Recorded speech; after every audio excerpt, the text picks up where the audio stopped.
interconnected with my own identities.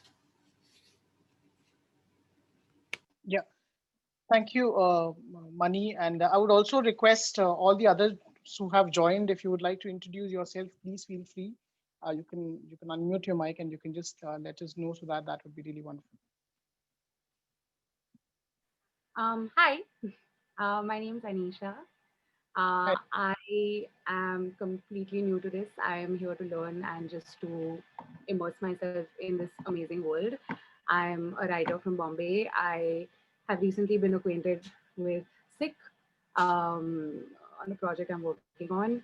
I came to know of drag through the most mainstream, the most, I guess, cliche avenue, which is RuPaul's Drag Race. And I've binge watched the fuck out of it. And now my partner is on that journey too. But yeah, as someone who is Indian, I mean, I've been to like a few shows at like Kitty Stew and stuff, but I feel like I don't really know about this world and I am really interested in it. So I hope it's okay that I'm here. Wonderful. Thank you so much for joining, Anisha. So I will just give a couple of minutes for the others. I think that, okay, no worries. So we would just go ahead with the questions in that case. The first question which I have is majorly, I have to read it because I've taken a bit of time to construct it. So, yeah, how can South Asian drag artists be engaged and be present in the scene of world? To giving a more elaboration, like, majorly when we come to see drag as a whole in a country or in the world, there's always been, the mainstream drag has been always been representing people from either, one particular section or the Western side of it, whereas the South Asian drag artist or artists from other spectrum or other like geographies are not being given that kind of a presence. Like though we are right now in that particular state, but majorly we are trying to go out and find our own spaces. So, what is your perspective? How can we be present? Like, how can we present ourselves? And how is the engagement happening within the world? So we'll start again with Radha, and then if you can just give us one line each, and then we'll try to construct it from there. One line. Okay, I'll try my best. This question, I find this question's really hard to answer because I don't know if I represent drag or if I can speak for all drag artists. I mean, my background is a bit more complicated because I guess I'm third generation Singaporean Indian. So my background is already, I'm not from India, but on my ID and everywhere, I am Indian. So growing up, it's enforced in me that I am Indian, even though I don't have that Indian experience living in India. And then now I'm twice removed again, moving to Australia. Here again, I'm also a brown Indian person. So that's always been the baseline. Like I'm always Indian, and therefore my shows are always, it's just me telling my stories. And it's always including name is Radha as I perform. So I guess I blend in, or what I try to do at least in my shows is I use pop culture references and current affairs and that sort of stuff in my shows. And as I tell my stories, it's sort of like I do like almost like a stand-up almost, is what I consider my shows as well.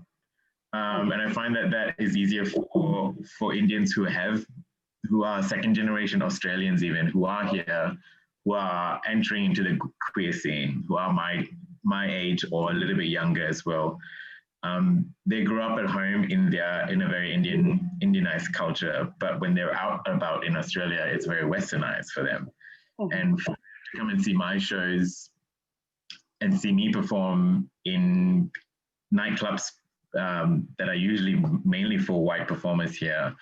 And I do music festivals as well. That's usually for techno music festivals, which you won't see an Indian person there, let alone see an Indian drag queen on stage. So I guess that's how I make my mark, is by making these kids who come and younger queers who come to the shows feel like you can be contemporary and you can embrace your South Asian culture while being on stage, while being on a techno dance floor or a white club, a nightclub. Hopefully that answers your question. Yeah. So thank you so much for sharing it. Now I think Kamani has raised her hand. Yeah. Oh, I was just appreciating. I wasn't raising hand. Yeah, would you like to put some, some of your perspective on this? I honestly lost the track of the question. I think the question was long. I lost the track of the question. Yeah. So the question is majorly like how can South Asian drag artists be engaged and present in the world scene of drag? Hmm. I think it's often a time like we question ourselves as like doing our part. It's we are doing our part from longest time. Like it's not that we have to take up the spaces or like on the mainstream. It's asking an emotional labor from South Asian who are already marginalized community. I think it's time for all the privileged community people to acknowledge their privilege and giving spaces to the marginalized community. And we shouldn't be thinking that we should do so much of work. It has to be the way it is, but often a time we ask ourselves like what we can do, how we could also think like what we can make them understand, like what is our importance. So basically like when I'm talking also like recently you all have seen like this Canada Drag Race, Priyanka has won it. Like there's a lot of like background uh, emotional labor that might she have done for to get those representation, and seeing herself on the mainstream with like all Indian culture and everything. I'm pretty sure every one of this on this call would be so happy looking at her. Or like it's time for other people to understand rather than asking us to do this so much of emotional labor to get those places.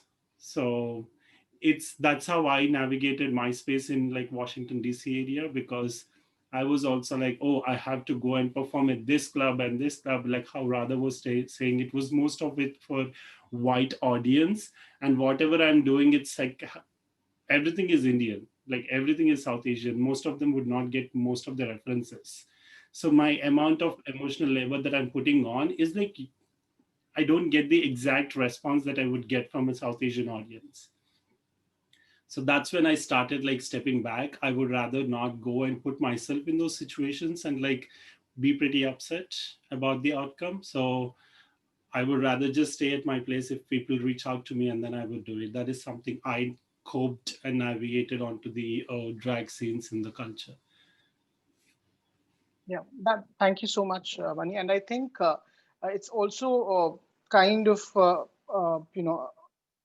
yeah, it's also kind of a way where we see, there need to be a kind of representation, especially I think, for me to see as a person from a South Asian background to be at one particular space, it's then I could relate to, and it's then I could go ahead and, find a kind of an inspiration to run around on this particular art form. So, how exactly, especially within the context of India, or within the context of, uh, you know, the country which has been having drag for a really long time, but taking it to a worldly scene, how exactly that how can that be a way, or what is one particular thing which Indian artist, or the South Asian artist should do to constantly make an effort to be on those kind of spaces. Now, if somebody from the Indian scene can answer this question, like Sikh or Yeah, Ms. Benji, yeah, that should work. I think, I mean, I just have like, obviously, these are such valid perspectives being shared by people who are, I think it's so important when you're like South Asian and, you're in a predominantly white space. But my perspective differs because I live here, right? So the way that I look at it is that, and I mean, obviously, other people can chime in if you want, but this thing, I think that while we're living in a place like India, it's important to just like stick to your guns with the kind of art that you want to do without thinking about, am I representing Southeast Asia? Because to me, that always rings a little too much of like ethno nationalism almost, right? And I know that's really loaded, but my point is that we all kind of have to remember that, like, especially in a place like India, when we think about the general political landscape, and we know that drag is severely political. So when we do kind of like feed back into that same machinery of like upper caste brahmanical sort of like, tenets that when you put on a sari and you're like reinforcing all of these like performances of femininity that do have very casteist, very loaded backgrounds. I think it's really important to go into it with that in mind. And then, of course, everybody's drag is their drag, so everybody can do exactly what they want to do. And as for me personally, right, like to just sort of come back to that question of how do I see myself, or how do I see the Southeast Asian drag scene sort of progressing? I think as a trans woman, doing already in like such a space of like gender confluence, right? Like there's so much confusion around gender anyway. For me, what I like to do is take that and then elevate it to like the nth platform. I like to enjoy the absurdity in it. And I don't think that I should always have to keep coming back to like a culture, if that makes sense, like because also understanding that this culture doesn't really recognize me, this culture doesn't really recognize what I have to say. So therefore, personally, what I like to do for Southeast Asian drag is to enjoy the absurdity of it, because it is slightly absurd, isn't it? Like we're all dressed effectively as very outrageous versions of like ourselves, and we're doing it for attention. Like we can admit that. I can admit that. So I think like to sort of like come back right back to it, what I like to do and where I think that drag is going in this particular regard is, I think if everybody just like really deeply committed to like being themselves, but also doing it with like a sense of understanding of like exactly what we're pushing out, especially as, because there's no such thing as like brown drag artists, right? Like we can sort of agree, right, that there is a much larger sort of like framework, that like your brownness doesn't just stop at one space. Like you are interplaying with like with caste, you are interplaying with gender, you are interplaying with so many different things, and it's always important to kind of like remember that. Wow, that's something which is really entitled, and I think one thing which I really agree is, sometimes people get back to me when I say that art is kind of perspective, as well as art is something which draws attention, and that's the purpose of art. And I think, yeah, what is the art if it's not drawing perspective, if it's not drawing something which needs to be done effectively. I also want some views from Behenji, as well as Dimi and Kumalika. So we'll go one after the other. Like we'll start with Ms. Behenji. Should I start? Yeah. Okay. So I think when we are talking about a representation on a more global level, like a level of people, South Asians representing the world. I think there are a lot of steps to it, because first, like, you need to have a audience in your own city, and then your own state, then your country, and then your continent. Like, you know after that, after at least you're famous in Asia, then these Americans will be like, okay, at least it's famous in Asia, we'll think about it. So that's there are level to it. It's like, if I win India's, I mean, example, if I win India's drag race, so I will be the 10th person to be consideration in a worldwide drag show.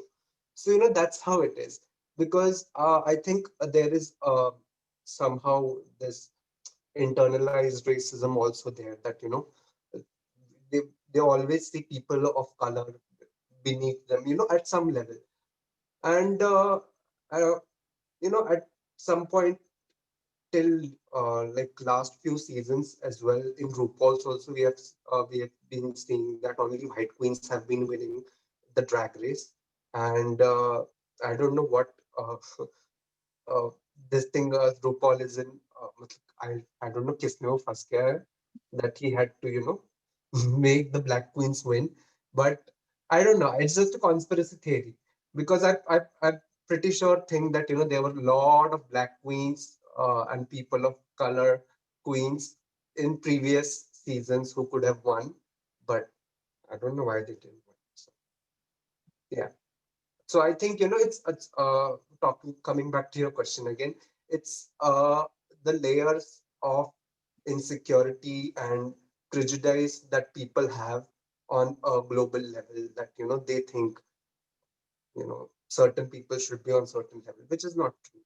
I mean, you dance as good as Bollywood can, and then we will talk. Great. So yeah, Rimi and Monica. Um, okay. So can we get the let me just repeat the question, right? If I'm missing something. So first of all, the first thing is how do we as South Asian drag artists make a mark on a global landscape? Yeah. Also, what do you do in your own cities, right? To, I mean, whatever, make a splash in a way so that, yeah, you are known. Well, to me, I feel like since we're talking about the whole South Asian-ness of drag, like Sik also said, I get that thrown at me like a lot, because I don't really do Asian drag per se. Like whenever I do it, it's Bengali because I'm Bengali. I don't really have any interest in doing any other region of India in drag. So, but yeah, like I do get that thrown a lot. And the thing that is said a lot is that we as Indian drag queens are aping the West. It's just like, I mean, I don't know, like maybe some of us, but not me. So, and also like I feel like our like the drag community per se, now that we're calling ourselves drag queens, is quite new, right? It's been how long? Like 3 years, 3, 4 years since we've had like people who have called themselves drag queens, and we're like 20 to 30 people that perform like maybe once a year. Like you can't expect like all versions of femininity to be represented so soon, right? India is a diverse country with uh, like you go from Bengal to Orissa, there's already a huge difference between how women are, right? So I just say like give it some time, man. Like it will get there. And also like if you want to see Indian drag, you do it. I mean, like you do it. Like I would love to see a lot of different kinds of drag, right? Like that's the best part about drag is that it could be any and everything. uh, Coming back to the point of how do I make a splash and how to be unique, I don't believe in unique. I'll say why, because I think nothing in the world is really unique per se, except the only thing that is unique is my lived experience. No one else has my lived experience. So if I try to do, for example, like a Evie clown drag, like I'd be aping her. If I try to do uh, like I don't know, impressionist art kind of a drag, I'll be aping some other drag queen.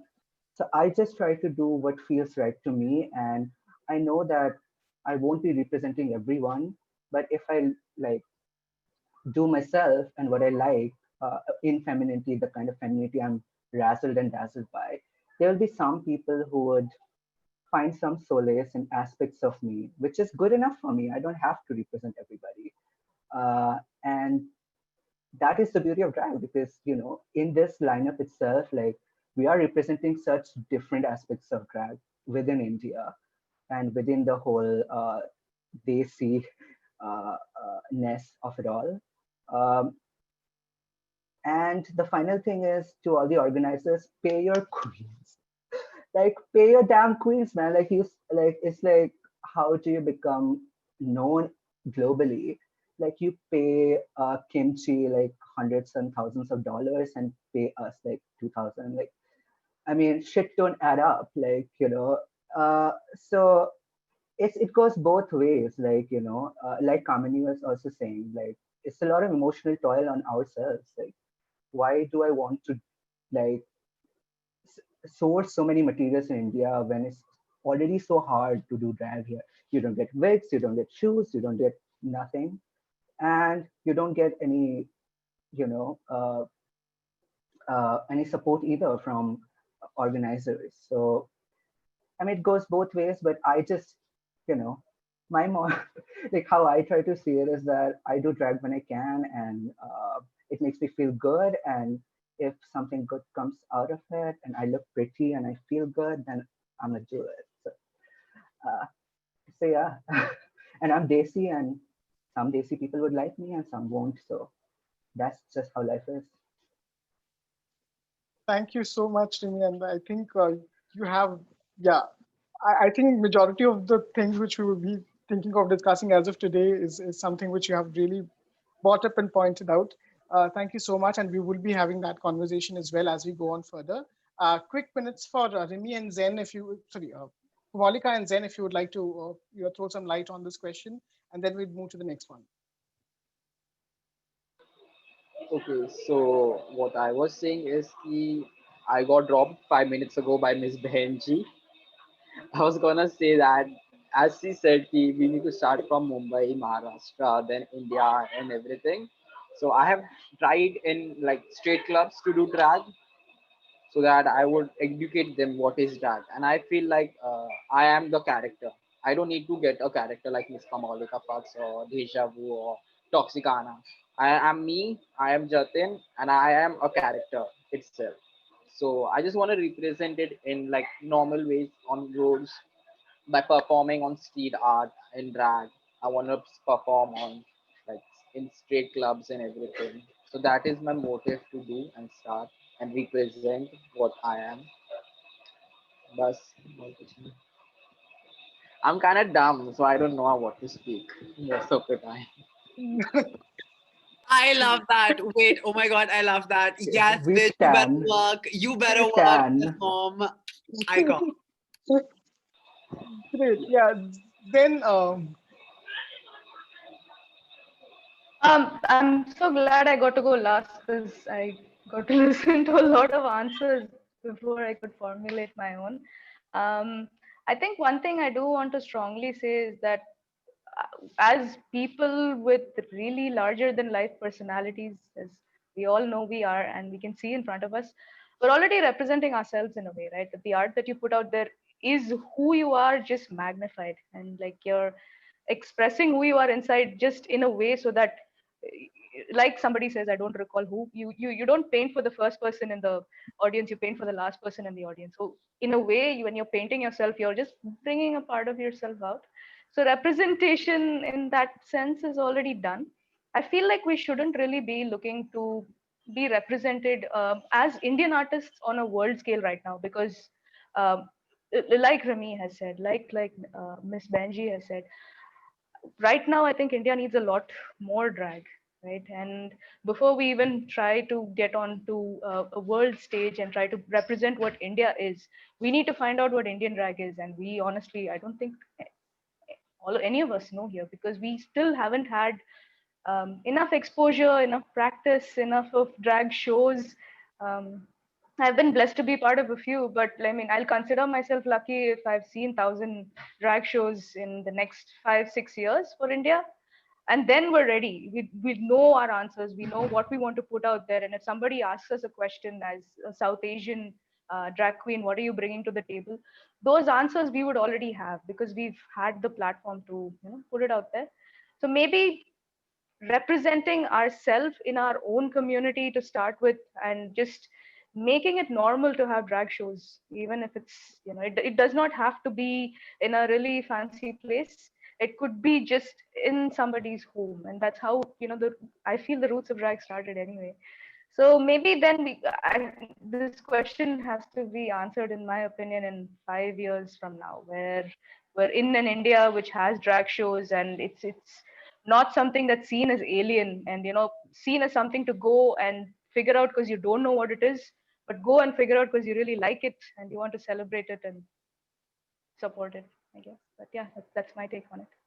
Great. Thank you, Jen, for that viewpoint as well. So now there are a couple of questions. These are the words which I use, and these are just random words which I'll be putting in.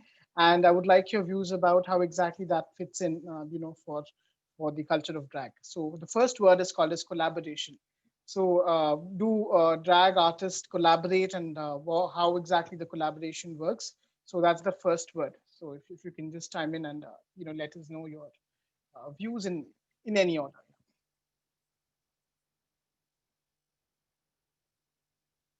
Yeah, Nile, you can just unmute and Okay, so you're asking, wow, hi. So you're asking how is collaboration in drag artist happen, right? yeah. Or is According there to a you. collaboration in first place?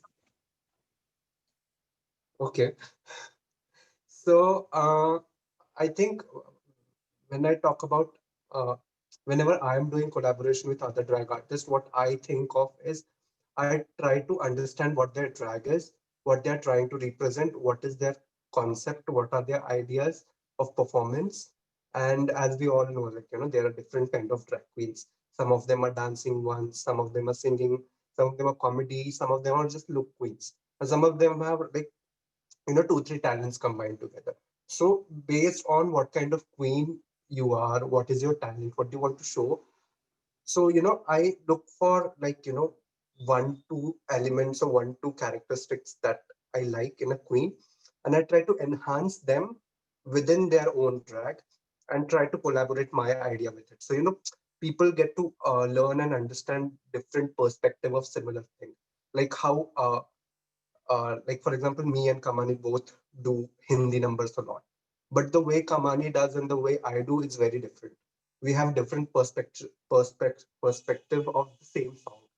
Like she has a little more comedy twist. Sometimes she has a more seriousness or a message also. And for me, it's like more of dancing, enjoying in the moment, engaging the audience and stuff like that.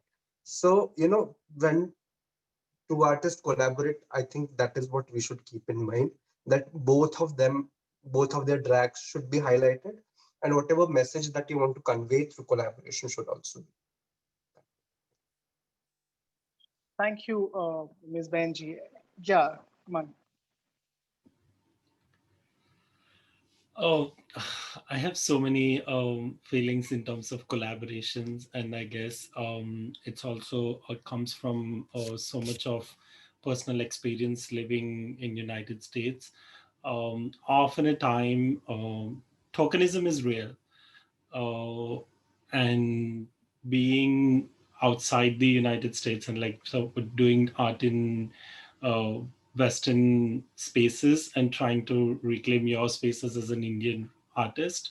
So there's a lot of tokenism, which often at time there's a bigger spectrum of tokenism of people of color in United States or like outside respective people of color countries, and also there's also like low-key tokenism within the gender identities on their lineup. I'm often seen as a tokenism that is whenever I think about collaboration, when people ask me, I make sure myself I'm not getting tokenized only because I represent a different identity.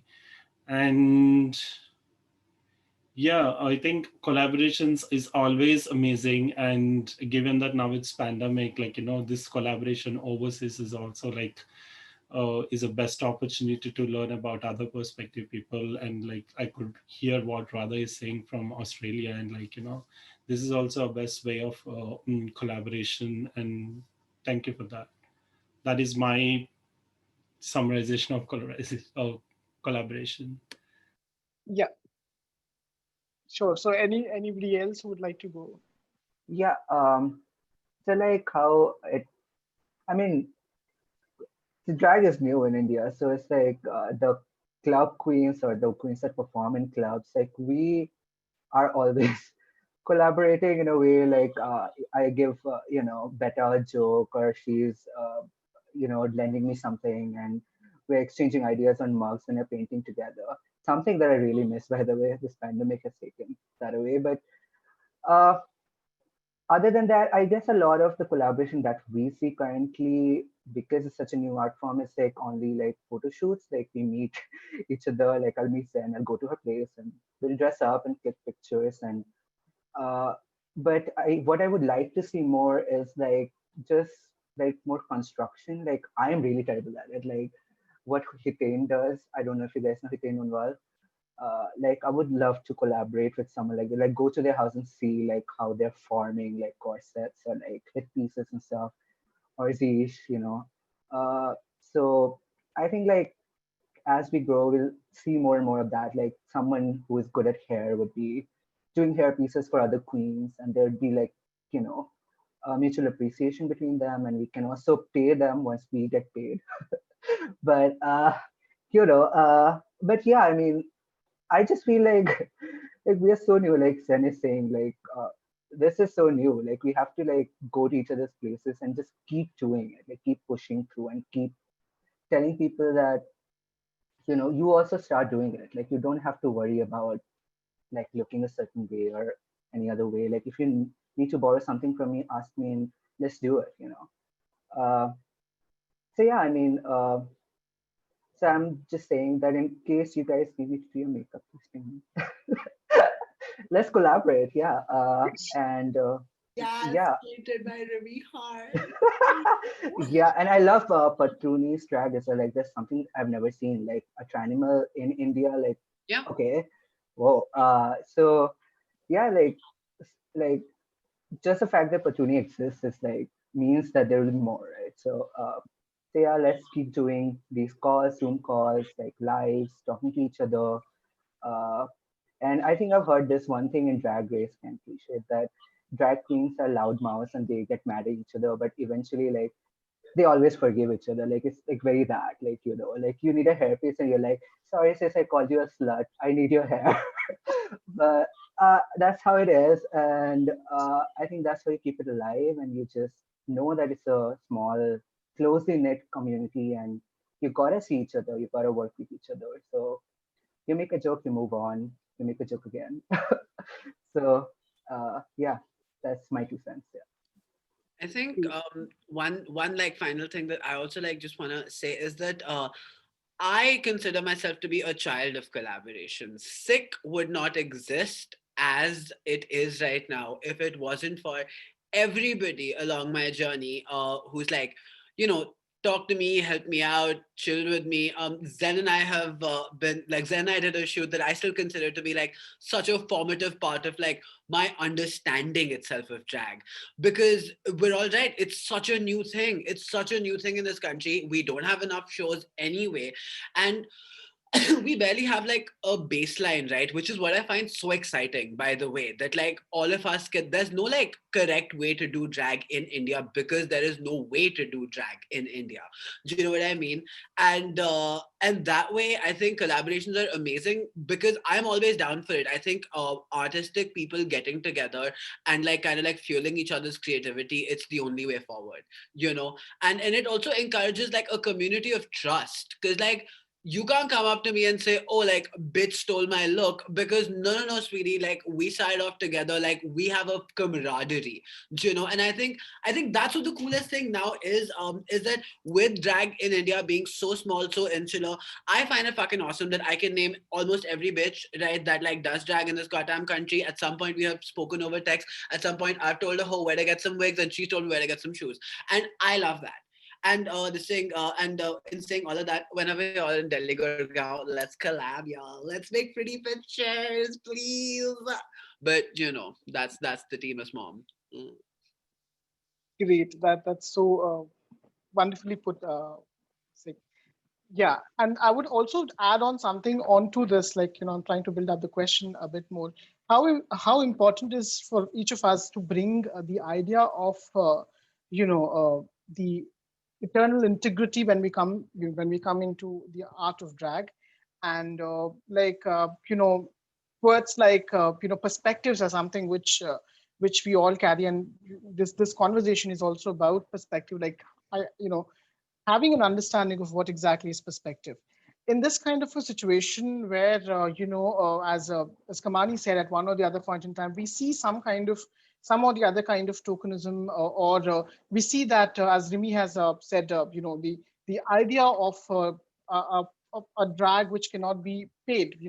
We find a Bharatanatyam dancer getting paid around 20,000 rupees, but for every performance. But why can't you just offer the same kind of thing for the drag performers? And I have been told multiple times that you better come and dance rather than putting a wig and coming and dancing in drag. So this kind of stigma, this kind of it's not only heteronormative. It's never been though the heteronormative is still there.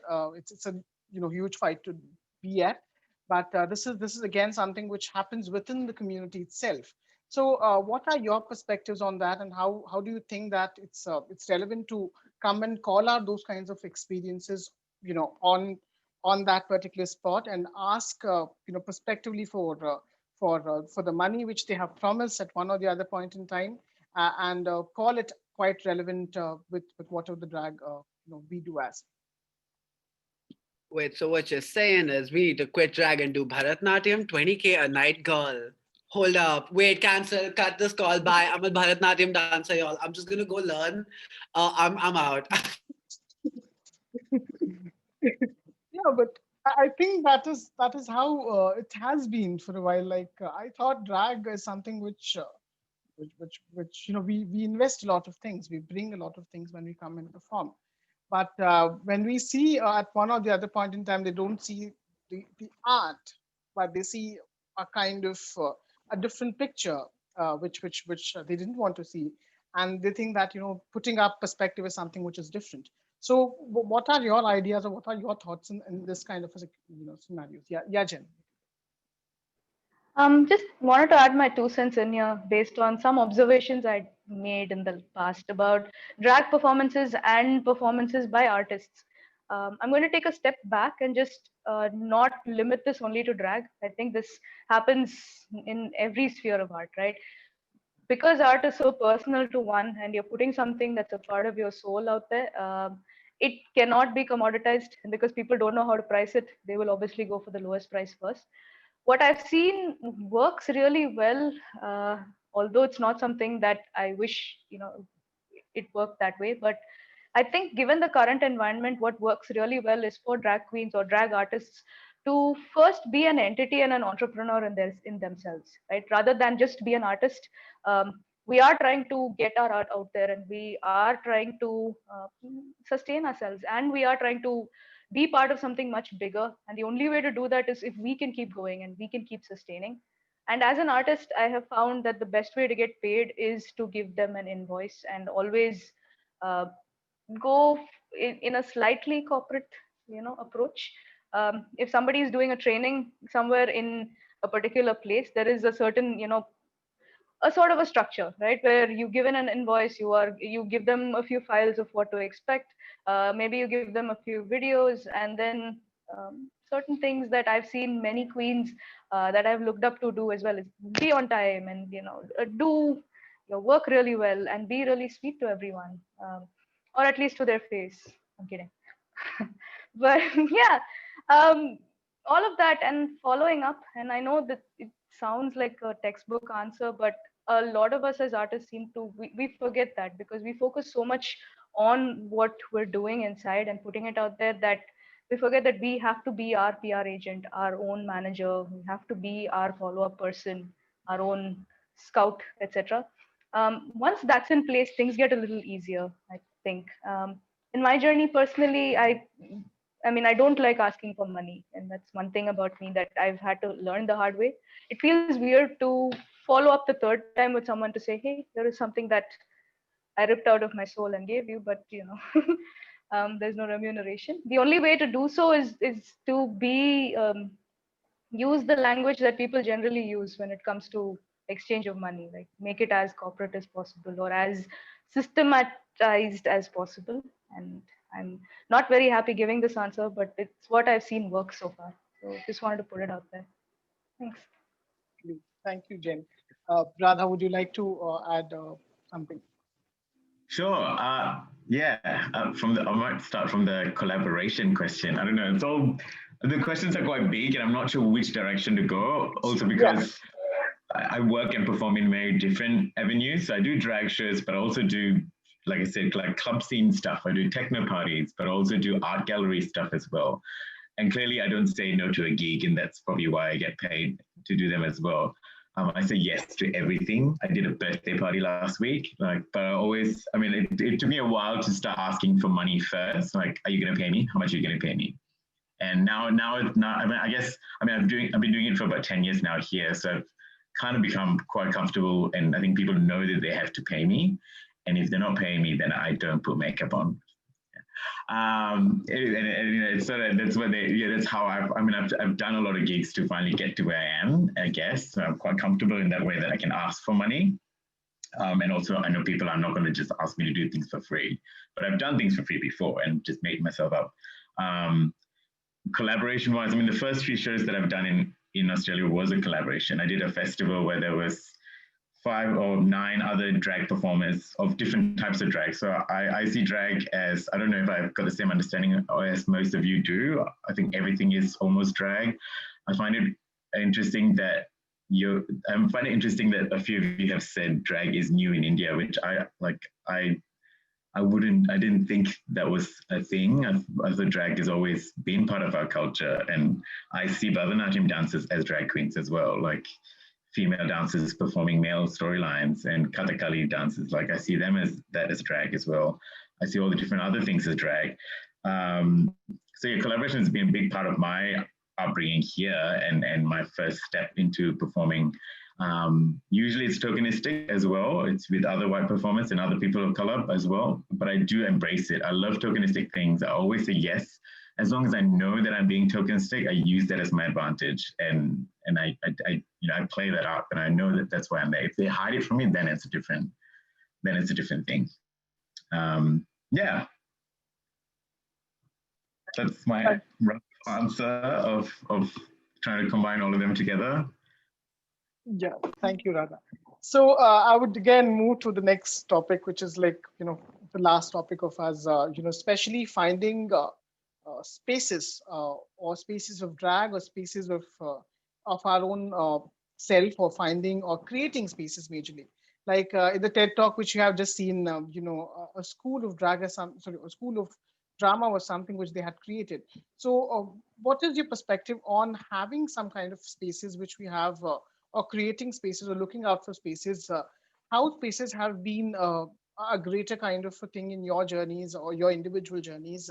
Especially, I see Kumolika, a wonderful drag queen who performs on on street at one or the other point in time, and I think that kind of approach works at certain point in time. But again, finding the right time and the right space is something which is important. And how do you think that is something which we as a growing community should look into?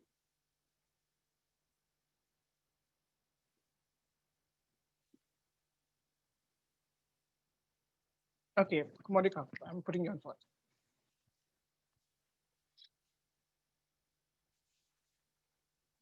Hello.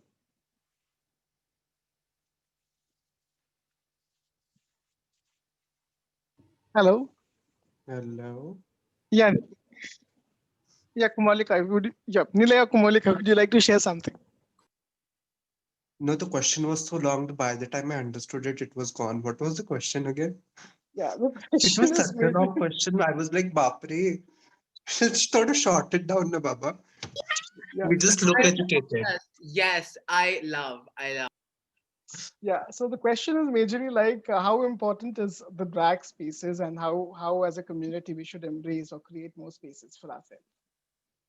Okay. Drag spaces. I think, like you mentioned, Komolika, right? If you're as bold as Komolika, you don't need a space. You get in drag, you go on streets, you perform, you make a video, and you come back. Because at the end of the day, we do it for ourselves, because we like to be in this persona of the hyper feminine characters that we have created to showcase something, to sometimes prove a point, sometimes give a message, or maybe just to get attention. I mean, it differs from people to people, and it's okay. uh, when we talk about spaces, it also differs from drag, different drag queens also. Like if someone who is like very very outrageous and very rebellious kind of a person, so we cannot expect them to put in a setting, a situation where they'll teach the children. right? Because angry if some child says something, they'll just, oh my God, queen, do you know? So it's scary for children also, because children are already so scared of drag queens in general that, like, कितना बड़ा आदमी है, ये क्या पहन के आया वगैरह. Plus if they'll get angry on you, it's a whole other thing. So the correct kind of space is also very important. You know, uh, like um, like club situation is a very fair space for drag queens. Then other than that, you know, television is also a good place. Why not? And yeah, I actually wanted to answer the previous question. So previous question ka answer I wanted to give. So the previous question that you asked, I think um, I have ADHD. I forgot. Never mind. Who is next? It's about the perspective of the payment or something that you need to follow up. That's the question. Right, right. Yeah, thanks. So yeah, so whenever I am approached for any kind of advertisement or shows or any kind of thing, so first I get the details, like, what is the show about, why are you doing it, and why do you need a drag queen? Like, what's wrong with you? No, but uh, first I try to get to know, why are they doing the show, and then I ask them about payment, and that's where they vanish completely. It's like we never had any conversation, and they were not there. And it generally happens. I'm very upfront about it. So that's why I've started to maintain boundaries. I only do drag shows for two reasons. Is number one, that I get to earn money from it so that I can buy more and more drag stuff. I've been literally using one wig for years. And secondly is I do drag shows if there is like you know, like a NGO kind of stuff, or like LGBTQ related, events. I think then it's fine if there is, like, as a drag person or as a gay person, they are asking me to come and talk about my experience so that other younger kids can learn, then it's fine. Then I'll come and just do my bhashan baji of the same script I have been repeating in all my speeches.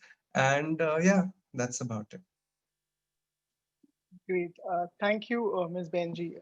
Yeah, Rimi and Kumalika, would you like to throw some light? About the space, Yes, please. Yeah. or money. Like, I could talk about money because y'all need to pay me. I mean, not y'all, but uh, yeah, space. I actually thought about something related to that. Yeah, so when I started as well, I would not.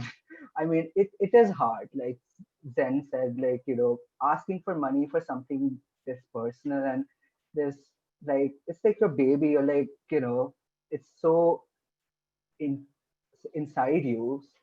It just feels wrong to ask for money, and also like, why wouldn't you pay? Like, it's very that, like you're seeing that I'm putting in so much effort. So like, isn't it common decency? But anyway, what I have started doing is that if I have time and I want to get in drag and some opportunity comes up where it's a sister who asked me like tonight, or like some friend who asked me to join a Zoom call, and I'm like, yeah, why not? I'll do drag.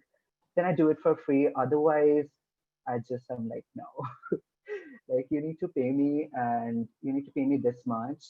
And if you want me to put on like this expensive outfit, you need to pay me accordingly. Like, I'm like, outfit her outfit pay alag alag price tag.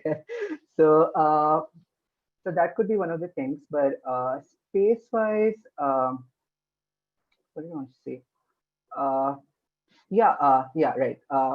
So most drag queens usually like lip sync, right? So for me, because I'm like a live singer, it's more of a challenge for me to find venues where I could do it, right? Like, I would need a backing track. I would need somewhat of a decent mic, which would not crack if I'm belting.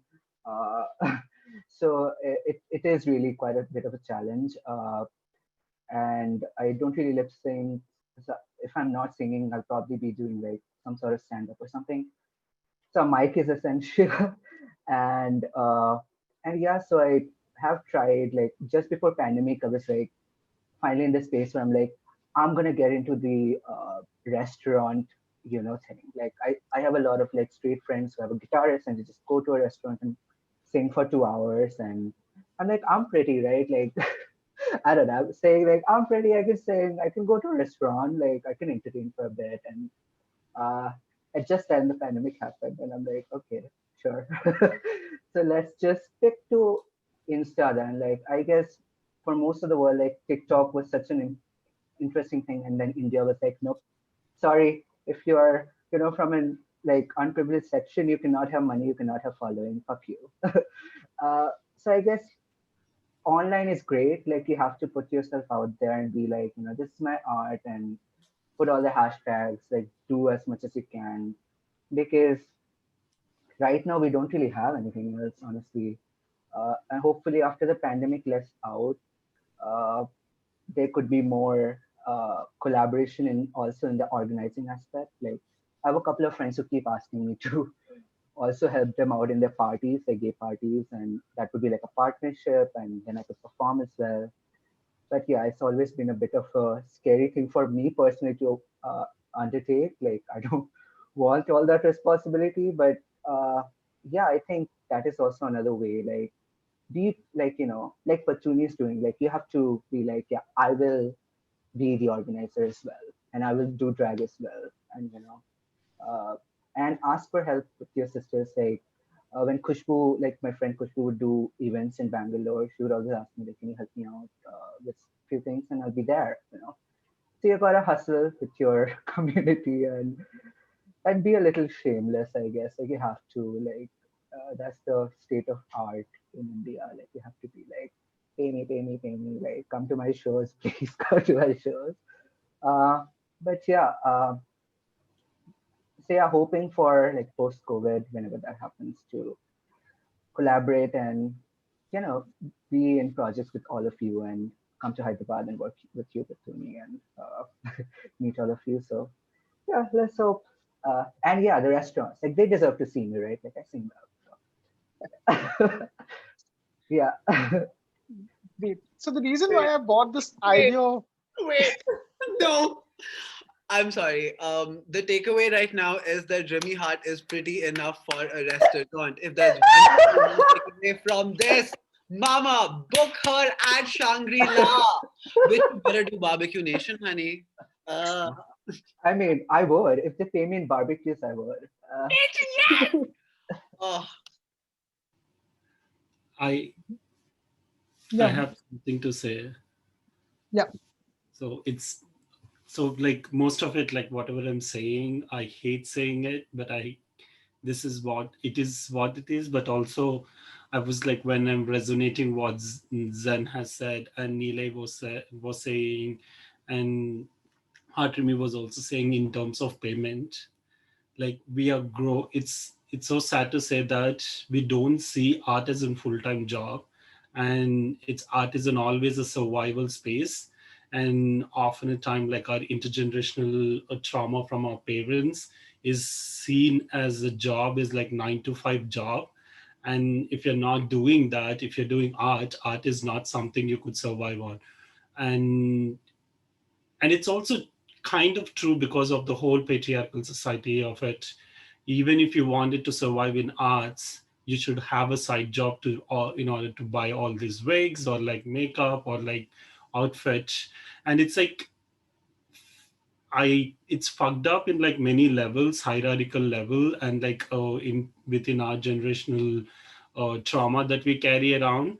So personally, I am struggling for finding a full-time job from last 3 years, and then I started art as like drag as an survival mode. And I'm privileged enough, and like I have that access to get money for whatever I do in United States, because here they at least see drag as something like, they would just at least pay you a couple of dollars for whatever the emotional labor that you're putting in. And I feel so much of confident asking them money also. But back in India, if you I was also performing in India, but not in drag. But in India, if I'm performing, they think obviously that you have to do it for free. like how Nilay was saying, if they message and then responds to the money, they won't respond. I'm like, what? I thought he was going to dance for free. Like, it is like set up in their mindset that they just do it for free because that is only just for fun. They don't see it as a full-time job. It's like so much of fucked up in many levels, and I'm like sad. I'm like sorry that we all have to go through Yeah, I this mean, in the thing. same like performing for free for like a queer event, like for Pride, I understand. But like, Hmm. even these corporates in India, like even for corporate gigs, they try to sideline us. Like it's like, yeah, we'll pay you like the bare minimum. Like you Yeah. you pay your KJs and whatever, like hosts that you do for your shitty corporate like team building bullshit, like Hmm. thousands and thousands of money, and you want to like pay us the bare minimum when we put in a lot more effort.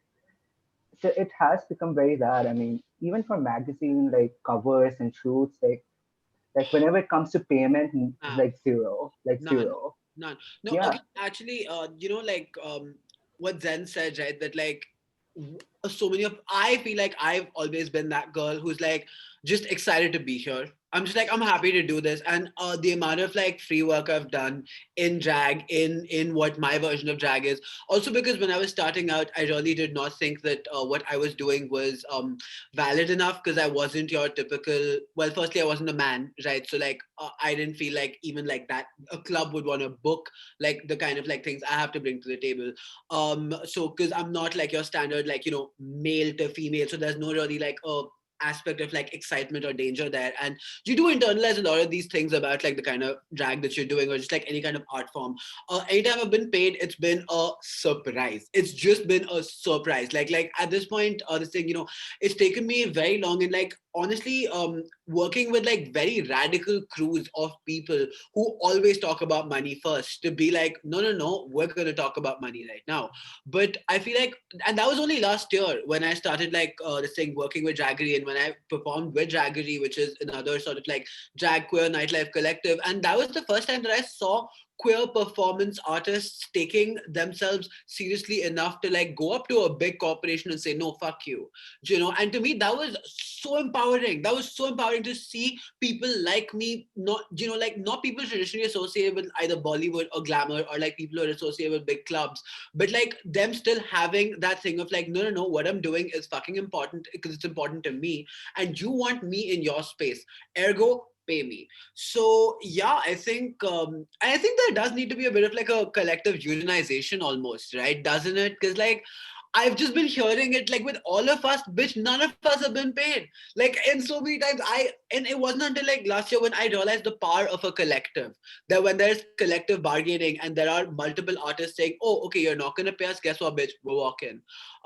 Doing something like Magnetic Fields last year was such an eye-opener for me because they really thought that this thing they could kind of like give us the short end of the stick and like give us a green room that isn't fully whatever. I mean, obviously I'm not like spilling tea, it's just what it is. Like they really thought that they could kind of like be a little lackluster, and we're like, no, no, no. And that's where the part of collective bargaining really does come in, where a bunch of queer artists are like, no, just because we're queer and we're in this like aggressively heterosexual space doesn't mean that we're gonna just shut up and be like, I'm so happy to be here. Which I feel like that's what happens when all of us individually as performers go to these yeah, big clubs, totally. and they find it easier to intimidate us almost, because like, yeah, but I'm booking you here, no. So kind of like, but like that collective bargaining really helps, because that was the first time that I actually saw people standing up for their art and getting paid for it, and it was truly revolutionary to me. Exactly. And I also wanted to just put one more thought into the play that whenever we are going ahead and performing, like every artist is again, bringing his own thing. Like if I have to serve tea with masala, I will serve tea with masala. I will not serve tea with haldi or any other things. Because the tea would again, I am not the one who can make a haldi tea myself, and it would be spoiled. So when even if somebody's putting money, or if I when want even they are putting something for you, the thing that your art is entitled, like ah, ah! Girl, did Patel die? Was that a blackout? Oh no, Sas is dead, y'all. Sas died. Please come back. We don't think you're entitled. Please come back. What about the masala chai? Yeah, I want masala chai. God, no, wait, no, yeah, I do want masala Haldi chai. chai. I want haldi But chai. Oh my girl, Who makes God. haldi chai? the Because he masala chai doesn't. for me, honey. It's the masala chai for me. It's 8 a.m. Morning here. I want a chai, like kadak chai. Yeah, Wait, you we Right? got up literally at saw, 8? Oh my God, Kamani you got up at Putra 8 waking a.m. up. to do this, Kamani. That's commendable. That's And Yeah, it's Sunday, totally. girl. Like, imagine Sunday morning, I woke up. Like, I would, I don't know. I was like, I didn't check the timings and everything. I said yes. So I was like, here I am. You are a hero. You are a hero. Work. We love. Wait, That's trust Wow. me. dedication, yo. Can someone just ask a long question so that we feel like Sastris here? Or wait, what if we just take over this? This is ours now. We can just like shoot the shit. So how you guys doing? It's still recording, girl. He can Oh hear shit! this. Oh Oh, it's recording. Yes. I'm contacting Shastri just now just to see if he's gonna join anytime soon.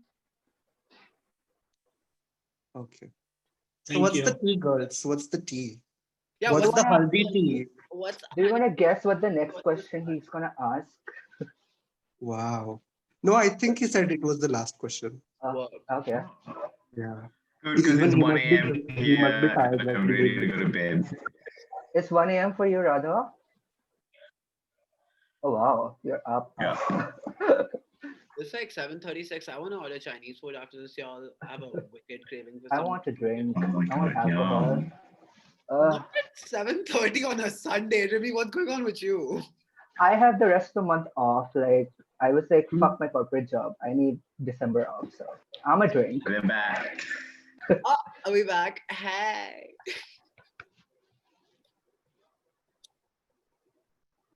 Oh my god. I can't believe Patuni said I quit. Yeah, I'm back. I just had lost my power. Stunning. Yeah. So what I was talking about is majorly like the entitlement of what people think drag is, and how do you think that is correct, and how do you think that is something which needed to be art has to be bought in often phase, or is that something which you have encountered at any point in time?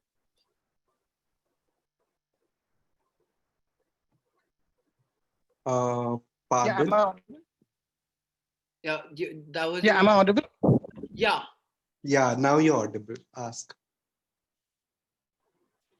Yeah.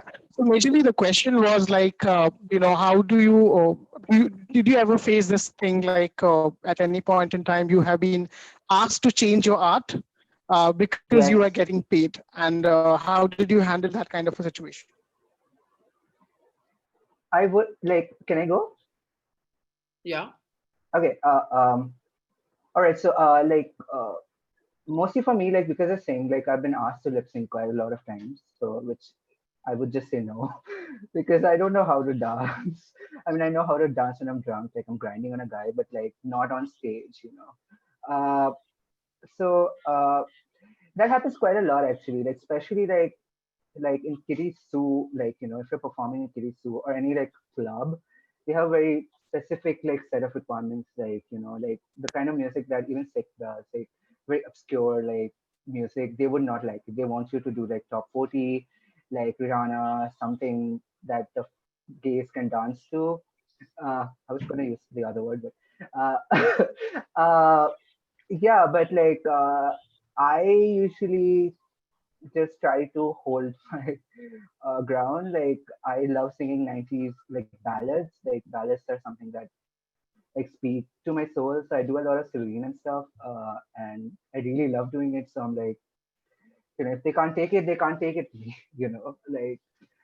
But yeah, I guess every one of us would have had such an like experience where we're like we have been told to like change up our act completely, like which is like why do you book me in the first place if you don't like what I'm bringing. So I would love to hear from others as well, like what what have I they would asked like you to to say. change? Yeah, Nilay. Okay. So I remember once someone asked me that, hey, why don't you do English numbers? And I'm like, Behenji,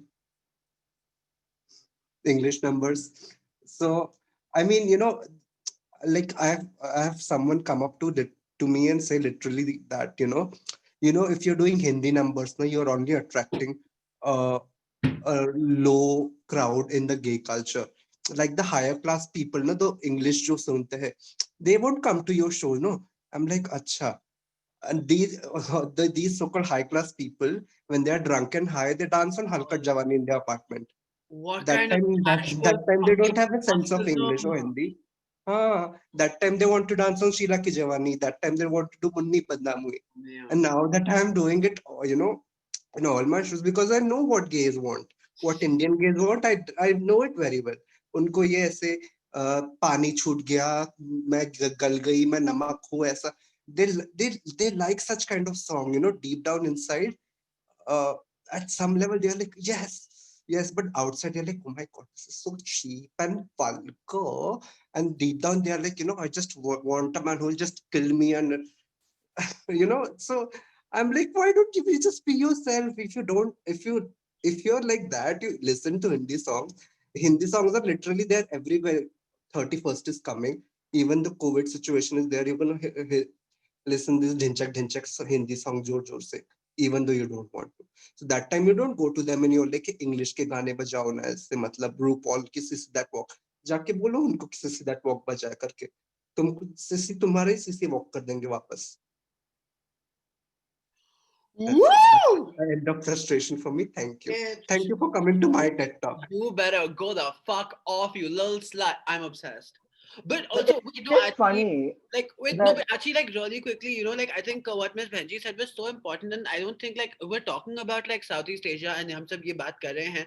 That is something that, doesn't get addressed, is that, like, drag as an art form is not free from classism, is not free from, like, all this prejudice, which is why I really fuck with, like, any drag artist who sticks to their roots and, like, says, no, I'm just gonna do this. And I think that's so fucking fascinating, because here's the real, right? Like I think Remy will also like kind of back me up on this, that like the kind of drag that we do is very specific, is very niche, it's a little more obscure. Our references are the way that they are because of the way that we've been raised. But that doesn't mean that this is a standard to be set. I hate that. Can I just say that I hate that already? Like we're like kind of like that is what the part of like aping the West, when you talk about, is happening, is that like we really are so deeply like post-colonial that we still want to, even in queer culture, we want to take the white man's queer culture, which I think is such garbage. And honestly, like Miss Beji, kudos to you first of all for like not changing that, because nobody should have to. And that I cannot believe that somebody literally said that, yeah, Yeah, they did. Yeah, girl, that is this guy. But honestly, but like, I are we know. surprised? But are we shocked though? Because gays are what? Disgusting. And I said it. Cut print Emmy. I'm sorry. I refuse. Yeah, but it is true. It is true. It's No, but ridiculous. what I believe truly is like, we cannot really predict what audience will like.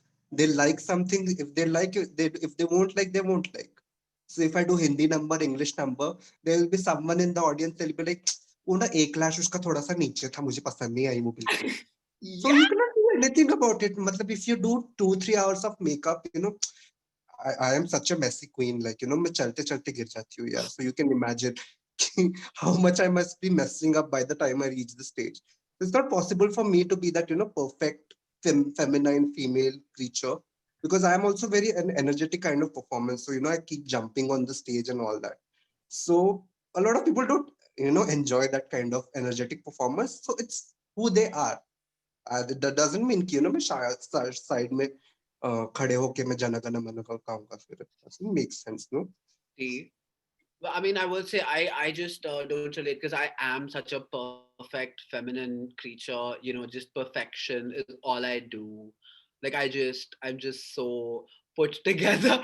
Remy, like I mean, some would say I'm prettier than Remy Hart in drag, but Oh, no, I wouldn't. Just other people say that to me all the statement time. शादी pass I करेगा. would.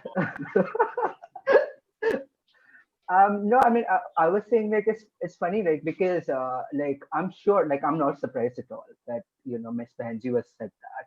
It's like, yeah, this is India. So, but it's funny that I also get the same thing in the opposite way. Like when I do English numbers, they're like, you should be doing Hindi numbers. Like, let us live. Like, like if you don't like Miss Behenji's content, come and see mine. If you don't like mine, come and see hers. Like there's enough drag queens, and there would be more. So you And don't if you need to don't be like like, either of her content, we'll suggest you some good psychologist. yeah. That is also an option. A good Aren't shrink you a in your budget. psychologist? Yes, I And am, but I don't deal with just in, such crowd. Let's just say. But yeah, so it's just like I think, yeah, I mean, there is just enough art to go around. Like you don't have to like be like every artist has to like do it what I like, you know. If And you also to kind of just to sort of like bring it right back to this thing, right? Somebody paying you for your art does not mean that they own you. Payment is the fair thing. It does not give exactly. anybody. It does to like, because that was the question, right? About like if somebody who's paying you, does it make them feel entitled? Absolutely not, because artists being paid for their art should be the norm. It's quite unfortunate that we all have been made to feel like, oh, because we're being paid now, suddenly we're ingratiated to the people who are paying our bills. But plot twist, absolutely not. Like you don't go to anybody else's job and say, just because I'm paying you to do this, now you belong to me. Art still belongs to the artist. We have the final say in what we're doing. It is a service that we're providing. Honestly, we make the world better by putting our art out there. uh, so yeah, we should be paid for it, and people should pay us and shut up about it, because you don't own an artist just because you're now giving them the monetary compensation that they are rightfully due. And I think I would like to listen to what Miss Komolika Fox has to say with this yeah, question, because she is a very relatively new queen. And when you're a new queen, na, everybody's like, you should do drag like this, drag aisa nahi hota hai. And the new queens get very confused. So I really want to know what is Komolika's point of view. So as it is on payment right now, I'm a new kid and I need money to buy stuff because people want every time they want to see a new thing. They don't want to see what you wore last time, what you did last time, the same makeup. So if you want to see me in a new way of drag, pay me. I need new wigs. I'm broke as fuck. I don't have a sugar daddy. I need a sugar daddy though. Yeah. So that is the point. If you want to see me doing drag every time, every single time in a different wig, in a different makeup, in a different outfit, pay me good amount of money, so you'll get something new. That's what it is. You will see most Because of I the and think time it's I'll listen, wear only because one. I think it's the new drag artists that need a lot of money. Like, they have to buy everything starting from the foundation, which is so expensive, to the last glitter they put on their face. So yeah, petition you- to get Miss Kamalika sugar daddy. Come on, let's start. yes, let's make a petition petition to get Komonika sugar so the daddy. two things we learned from this entire thing is, one, Remy Hart needs to get booked at a barbecue nation. Miss Kamalka needs a sugar daddy. If we're handing out sugar daddies, can I get one too? Honestly, like I Me too. would like. Me also one. So sab One kuch, is like, on, one is basically, okay. this is now the drag queen union for sugar daddies. Pay us, you whores. That's the real deal. Okay, great. And me trying to do new drag every time, I be chopping my wigs from here to here to here to here to here. Now my wig is Oh, legitimately this short, and I cannot do anything about it. I cannot whip it around. I can do little split and stuff. So that is the thing. So if you want to see me new, please buy me stuff. I'm always here. DM me. absolutely. Is Great. anyone watching like a sugar daddy or something? No. Yes. Stunning. Okay. Great. So it was really a wonderful conversation, and I think I really enjoyed the entire conversation from the start to the end. Uh, I hope I'm audible. By the way. She's she's a Radha is bit very scared crunchy, but right that's now. okay. Yeah, Radha I'm is audible. alone in her room at 1 a.m. and she is hearing very strange voices from her computer. And I don't think she is feeling safe right now. Safe is not the word for her right now. God. She just got so scared when, She that's what said, happened. "Where is the grudge?" Oh no. What? That was iconic, God, sis. that is terrifying. Terrifying. Yeah. So are Are you you able able to to hear me? hear me? That's the That's the first first question. question. Is the Is voice the coming voice from coming anywhere? from anywhere? Hearing two Yeah, well, voices. We are trying to decode it. Please continue. There's a bit of an echo. I think now it would be clear. Oh, Yeah, yeah. yeah. Yes. Daddy. Yeah. So thank you so much for joining. And I think this was a wonderful conversation. That was my last question, by the way. And I have recorded this, and by I think I have the entire footage which I can go ahead and plug in and share it on Facebook as well as the other platforms. Uh, and yeah, some of the takeaways which we have is firstly, like, to build momentum in drag. Firstly, get the drag queens paid as soon as possible. And every drag is something which is important, and uh, creating our own spaces and creating our own aha moments at one or the other point in time, and building a community like where we come together and have discussions. So that is, Just wanted to chime in with the one yeah, point, that is basically Shastri. it. Yeah. This is from Yeah, something Deb. that Remy Hart had said, and Sikh had said, and Nile had said. Everyone, in fact, just wanted to piece it together. One thing about collaboration is maybe we're all thinking of it also in terms of specific mediums. I think this is one of really foundational collaborations for a drag community, right? Just meeting and talking it out is the first step, right? So that we all know we're in the same thing together, and we all have different problems, but most of it, human experience is the same. And I'm honestly really grateful to you, Shastri, to put this all together. And this sort of is also a space for us to practice, or be or explore drag together. So if we can have a few more of these, would be really good. And I'm looking forward to hopefully more sessions where I could learn to paint like Remy, and I could also learn different types of drag forms from specific artists as well, something that people can learn. So if we can set that up, I would really appreciate it. Definitely. So we have more TED circles which we are in, which are in plans. And apart from that, I'm also planning something which is really big. So I don't want to announce it before things are getting fixed. But it's Indian majorly drag like race. yeah, I didn't get you, Radha.